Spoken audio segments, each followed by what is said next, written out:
De ma fenêtre, je voyais le boulevard m'offrir un spectacle curieux, tantôt des groupes de volontaires royaux composés de jeunes enthousiastes, de vieux serviteurs, les uns fiers et menaçants, les autres haletants, déjà fatigués du poids et de leur âme, tous inhabiles mais tous enthousiastes, de tout criant Vive le roi! Tantôt un régiment de cavalerie de l'ancienne armée dont les cavaliers restaient immobiles au milieu de l'agitation quand se forçait de leur communiquer, dédaigneux de ces vaines acclamations calmes, préoccupées comme s'ils en songeaient celui qu'ils allaient combattre plutôt qu'à celui qu'ils allaient défendre et le peuple, comme si eux assistaient à un spectacle tendait le dénouement en silence, mais sachant bien le vainqueur qui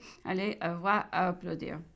Le hasard avait fait que l'appartement voisin du mien était occupé par un chef de fondillants. Toute la journée, les hommes de mauvaise mine se rendaient chez lui et semblaient recevoir des ordres et de l'argent. Une vieille femme les entendait parler de sa chambre et assurait à Madame Lefebvre qu'il avait une police fort active, qu'elle avait entendu distribuer de l'argent et des armes.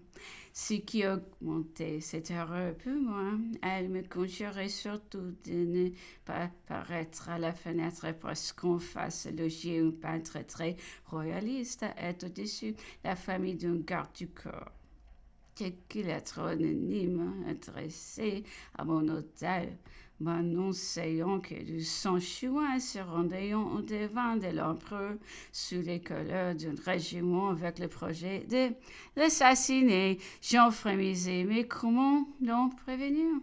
Monsieur de Vauvin, un soir, me donnait des nouvelles des personnes de ma connaissance. Tu sais qu'on appelait bonapartiste, s'était mis en sûreté le duc de Vessance. C'était caché chez une vieille cuisinière, monsieur de Flau chez monsieur Alexandre de Girardin et monsieur Lavalette de chez moi. Étonné du choix que ce dernier avait fait de sa retraite, j'appris qu'elle lui avait paru la plus sûre depuis qu'il savait que Jean était sorti et que d'ailleurs il avait pris toutes les précautions possibles, une cagette dans le grenier prête à le recevoir, les perruques de mon contrôleur, prête à le déguiser, ce qui quelquefois fournissait l'occasion d'une scène plaisante et séguer l'intérieur de ma maison pendant ce temps de réclusion. Le duc de Trente, qu'on avait voulu faire arrêter ainsi qu'il avait bien prévu, avait trouvé un prétexte pour s'éloigner un instant des agents de la police et avait, à l'aide d'une échelle, escaladé les murs de mon jardin, ayant oublié dont se trouve la clef de la petite porte. Il en brisa la serrure avec une pierre et laissa la porte ouverte. La surprise fut si grande de ne plus le retrouver dans ma maison, malgré toutes les recherches que le bruit courut qui existait des communications secrètes de son hôtel mien. Le duc de Trente m'a raconté depuis que lorsqu'il était venu me demander un moyen de faciliter sa fuite et m'avait parlé de mon frère. Il venait d'avoir pendant la nuit une conférence dont il ne m'avait rien dit avec le comte d'Artois. Ce dernier l'avait conjuré de la part du roi de se mettre à la tête de la police et d'accepter des pleins pouvoirs. Mais il avait refusé en disant qu'il n'était plus temps, qu'on ne pouvait plus le sauver et ce refus, sans doute, avait mené l'ordre de son arrestation comme il a présumé.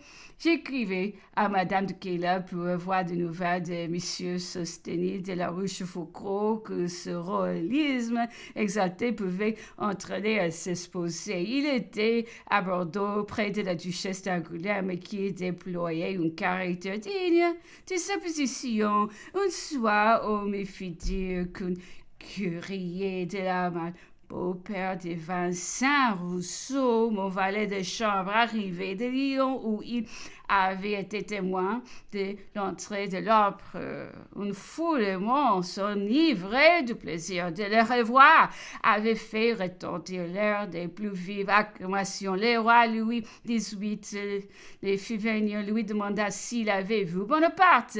Le courrier répondit sans détour qu'il l'avait vu à Lyon, au milieu du peuple qui baisait ses habits et que l'exaltation était incroyable. Il ajouta: ma foi, sire, votre noblesse est bien lâche. J'ai vu votre frère revenir seul avec 2 gendarmes. Tout le reste l'avait abandonné. Les courtisans s'empresseront de lui imposer silence. Le roi, fort accablé, mit ses 2 mains sur sa figure et il fut congédié. Le directeur général de la police les fit venir, lui défendit de dire ce qu'il avait vu à Lyon et même sorti de chez lui, mais le courrier raconta toute sa fille, qui vint le prendre à son mari. Monsieur Lavalette défendit à Vincent Rousseau d'aller chez son beau-père. Les craintes qu'on ne le soupçonnât, lui et les personnes chez moi, d'être en relation avec un courrier du gouvernement. Ma réclusion de quelques jours me paraissait déjà bien longue, et malgré les défenses de ma vieille bonne, je ne pouvais m'empêcher de me mettre à la fenêtre pour respirer un peu de l'air. Le matin du 20 mars, je perçois les jeunes gardes du corps, si arrogants, l'avaient abattu et faisant des tristes adieux à leur famille, avec un air de consternation. Le pâtre logé en face de moi parut aussi à sa fenêtre tout préoccupé.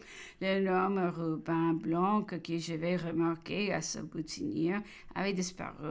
Armé d'un plumeau, il s'est pressé d'enlever la poussière d'un grand portrait en pied du ministre de l'Empereur, que j'ai pu reconnaître pour celui de M. de Montalivet. Sa femme, maigre et sèche, semblait lui parler avec vivacité et se donner beaucoup de mouvements. Ces changements subits me fit penser qu'ils ont existé sans doute autre dans la capitale. J'étais impatiente de savoir lorsque M. Darvaux arriva et me dit que le roi était parti dans la nuit. En toute hâte, sur la nouvelle que le maréchal Ney et son corps l'armée avions passé à l'empereur. M. Darvaux avait appris ce départ de ses frères oncles d'une danseuse de l'opéra, maîtresse de duc de Berry, dans la nuit du 19, le prince était venu lui faire ses adieux parce que le jeune danseuse était en couche. Il lui avait dit en présence de sa famille à laquelle il n'avait eu que le temps de la recommander: il faut nous séparer pour toujours, tout est fini pour nous, nous sommes perdus. J'ai voulu retourner à mon hôtel sur le champ, mais M. Darvaux me représenta que cette foule de gens sans aveu qu'on avait appelé à Paris faisait redouter que les Bourbons, en partant, avions abandonné subitement la capitale à elle-même, son chef et son commandant. Les croyait-on, malgré les émotions de toute nature qui m'avaient si vivement agité depuis quelques jours, j'ai trouvé encore en moi de la sensibilité pour le sort de cette famille forcée, après un aussi court séjour, de s'exiler une seconde fois de la France. Elle éprouvait sans doute toutes les sensations pénibles qui peu de temps avant. Je venais de prouver moi-même et cette idée me portait à les prendre sincèrement. La famille d'Orléans me touchait plus que toute autre, sans connaître qu'un d'eux personnellement. Leur manière affable, l'intérieur si respectable avions séduit tous ceux qui, les voyant de près, cet intérêt était arrivé jusqu'à moi. Je me souvenais que le duc avait fait à mon frère Bonnecueil, et dans ce moment des crises où l'on craignait que le peuple ne se portât à quelque excès contre eux, j'aurais mis du prix, moi qui ne redoutais rien du peuple, à pouvoir leur être utile si le moment exigeait, et Quelques jours avant, je vais dans ce fait dire à une ancienne femme de chambre à moi, qui avait été autrefois celle de Mademoiselle Dolien, de mettre mes services à leur disposition dans le cas où